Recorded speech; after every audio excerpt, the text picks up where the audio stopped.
योभन्दा अगाडिको भिडियोमा हामीले 4, 5, 6 एपिसोड 3 मा गऱ्यौं र यो भिडियोमा हामी 7, 8, 9 सिक्छौं। So let's take start. यहाँ क्वेशन छ हामीसँग। Question number 7, if two lines, दुईटा लाइन दिएको छ, 2x plus ky plus 3 is equal to 0 and 3x minus 2y plus 5 is equal to 5 are parallel। यो दुईटा लाइन चाहिँ के छ, प्यारलल छ to each other, find the value of के। अब यहाँ डायग्राममा शो गर्दा यसरी शो गर्न सकिन्छ। यो दुईटा लाइन दिएको छ र यो दुईटा लाइन के छ, parallel. 2x plus ky plus 3 is equal to 0 र अर्को लाइन छ 3x minus 2y, यो 5 लाई राइट साइड लेफ्ट साइड ल्याउँदा के हुन्छ, -5 is equal to 0। यो दुईटा लाइन के छ, प्यारलल छ। प्यारलल हुने कन्डिसन के छ, मैले पहिला पनि भनेको थिएँ, m1 र m2। यहाँबाट m1 फाइन्ड आउट गर्ने, यहाँबाट m2 फाइन्ड आउट गर्ने र प्यारलल हुने कन्डिसन के छ, m1 is equal to m2। Perpendicular हुने कन्डिसन के छ, m1 m2 is equal to -1। यो छ भर्खर हामीले अगाडिको नम्बर 6 मा नम्बर 5 मा हामीले गरेका छौं है। अब अहिले कुरा के छ, प्यारललको छ भने m1 is equal to m2। So हामी के लेख्छौं यहाँ, गिभन स्ट्रेट लाइन्स आर, दुईटा लाइन दिएको छ हामीलाई, 2x plus ky plus 3 is equal to 0 equation 1 र सेकेन्ड लाइन छ 3x minus 2y, 5 लाई लेफ्ट साइडमा ल्याउँदा -5 is equal to 0, यो इक्वेसन 2 छ। अब हामी के गर्ने, दुईटै इक्वेसन दुईटै लाइनको के गर्ने, स्लोप फाइन्ड आउट गर्ने।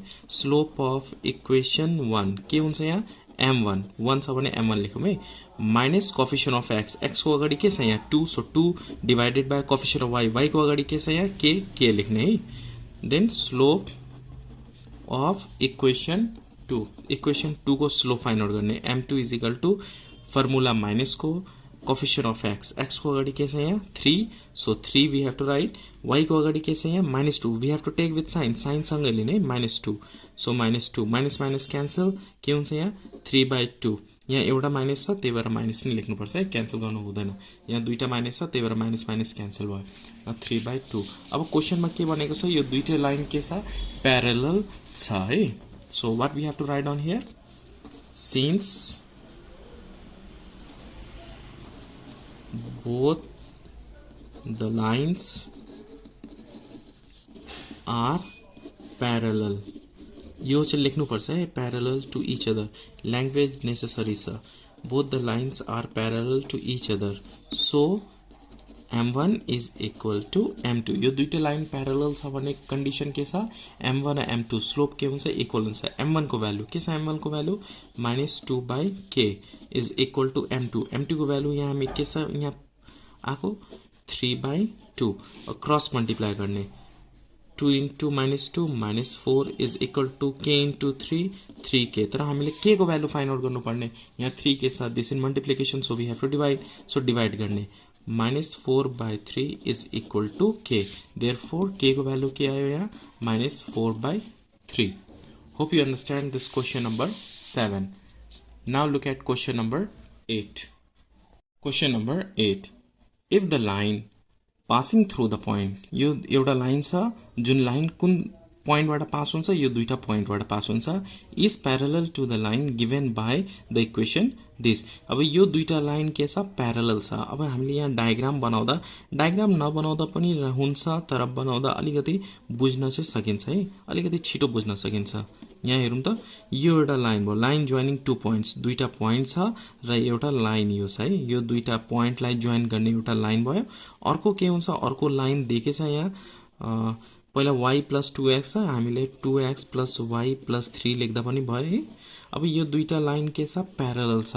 अब कन्डिसन के छ प्यारललको, स्लोप 1, यसको स्लोप निकाल्ने, यसको पनि स्लोप निकाल्ने, m2 पनि निकाल्ने र दुईटै स्लोप के हुन्छ, इक्वल हुन्छ, m1 is equal to m2। किन इक्वल हुन्छ, because both the lines are parallel, दुईटै लाइन के छ, प्यारलल छ। प्यारलल छ भने स्लोप के हुन्छ, इक्वल हुन्छ। सो अब यहाँ लेखौँ है, स्लोप, यसको स्लोप निकालौँ पहिला, slope of line joining points, कुन कुन पोइन्ट छ त्यो पनि लेख्ने, 3 - 4 and -2a is m1 is equal to formula के छ, y2 - y1 by x2 - x1। okay up to here। Now value put गर्ने y2 को यो के हो x1 y1 x2 y2 y2 के छ यहाँ a माइनस y1 भनेको 4 x2 x2 भनेको -2 -3 अब फेरि हेरौँ है y x1 y1 x2 y2 y2 के छ यहाँ y2 भनेको a भयो र y1 भनेको के हो -4 माइनस र माइनस के हुन्छ प्लस हुन्छ सिमिलरली x2 भनेको -2 लेख्ने -x1 के छ 3 छ अब यो के भयो a + 4 डिवाइडेड बाइ -5 -2 -3 मिन्स -5 भयो यो त स्लोप भयो यो लाइनको अब हामी स्लोप निकाल्ने सेकेन्ड लाइनको गिवन इक्वेसन इज कुन इक्वेसन दिएको छ यहाँ 2x + y + 3 is equal to 0 अब यसको इक्वेसन यसको स्लोप फाइन्ड आउट गर्ने slope of equation 1 is m2 okay is equal किनभने यो चाहिँ m1 भइसकेको छ त्यही भएर m2 यो इक्वेसन नलेख्दा पनि हुन्छ given equation is this slope of अबभ line direct लेख्दा पनि भयो माइनस कोफिसिएन्ट अफ x को अगाडि के छ यहाँ 2 सो 2 लेख्ने divided by coefficient of y को अगाडि के छ 1 त्यही भएर हामी यहाँ के लेख्ने -2 अब यो दुईटा लाइन के हुन्छ प्यारलल छ है दुईटा लाइन के छ प्यारलल छ भनेपछि स्लोप के हुन्छ इक्वल हुन्छ since both the lines are parallel to each other both the lines are parallel to each other so m1 is equal to m2 parallel छ भने के हुन्छ slopes will be equal m1 को भ्यालु के छ यहाँ a + 4 divided by -5 is equal to m2 is equal to के छ -2 a + 4 is equal to cross multiply गर्ने -5 × -2 के हुन्छ 10 माइनस प्लस 5 2 जा 10 a इज इक्वल टू अब यो एड गर्न सकिदैन अनलाइक टर्म छ त्यही भएर 4 के लाने राइट साइडमा लाने सो 10 - 4 र a इज इक्वल टू के हुन्छ 6 हुन्छ हामीले के फाइन्ड आउट गर्नुपर्ने find the value of a र a is equal to 6 is the answer hope you understand this question number 8 now look at question number 9 question number 9 if the acute angle भनेको के हो the angle which lies between 0 and 90 0 र 90 को बिचको भ्यालुहरु बिचको एंगल्सहरुलाई हामी के भन्छौं acute angle भन्छौं between the two lines दुईटा लाइन दिएको छ र त्यो acute angle के छ यहाँ 45 डिग्री अब यहाँ डायग्राममा बनाउँदाखेरि यसरी गर्न पनि सक्यो है यो लाइनलाई हामी 2x - y + 6 is equal to 0 र यो लाइनलाई हामी 3x + ky + 4 is equal to 0 र यो दुईटा लाइन को बिचको angle acute angle which is 45 degree दिएको छ है we have to find out value of k अब k को भ्यालु फाइन्ड आउट गर्नुपर्छ यहाँबाट let's take a start given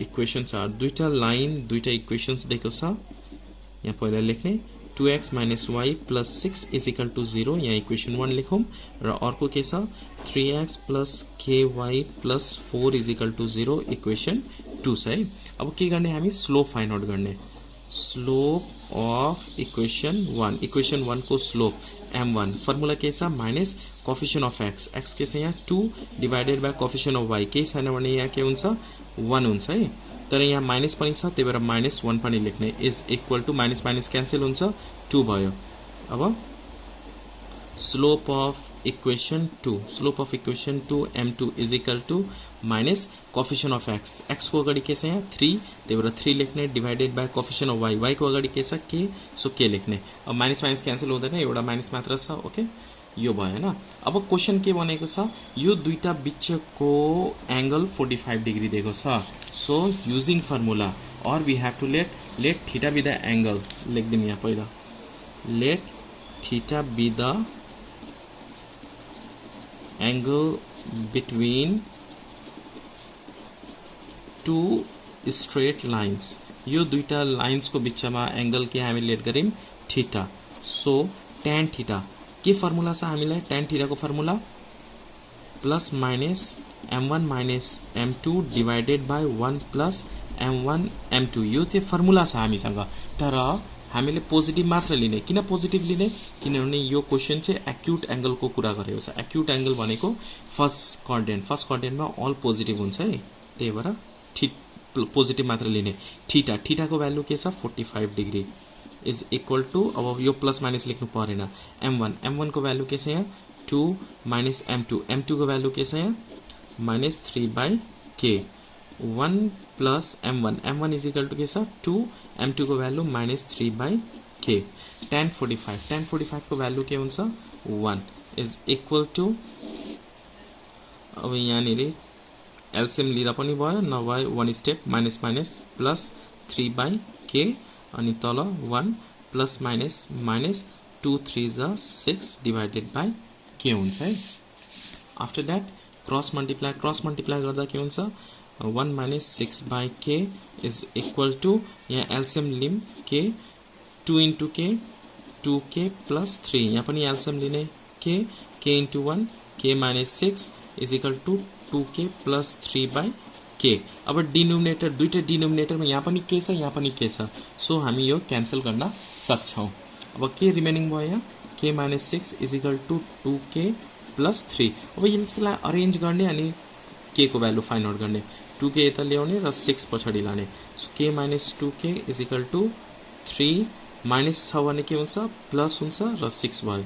यो दुईटा सबट्र्याक्ट गर्दा के हुन्छ यहाँ minus k is equal to के हुन्छ यो 6 प्लस 3 9। अब यहाँ k को भ्यालु फाइन्ड आउट गर्नुपर्ने छ, माइनस k को त होइन, त्यही भएर दुईतिर माइनसले मल्टिप्लाई गरिदिने, k इज इक्वल टू के हुन्छ -9 इज द एन्सर। सो हामीले k को भ्यालु फाइन्ड आउट गर्नुपर्ने, k को भ्यालु के भयो -9। Hope you understand today's video. र नेपालीमा पढाउँदाखेरि तपाईहरु बुझ्दै हुनुहुन्छ कि हुनुहुन्न प्लिज कमेन्ट गरेर भन्नु होला। धेरै कमेन्टहरु आयो नेपालीमा पढाउनुस्, त्यही भएर मैले नेपालीमा पढाउन थालेको छु। र इफ तपाईलाई राम्रो लागेछ भने प्लिज कमेन्ट गरेर मलाई इन्फर्म गर्नु, सो अगाडिको भिडियोहरु पनि नेपालीमा नै बनाइन्छ। धन्यवाद अन्तिमसम्म हेर्नु भएकोमा।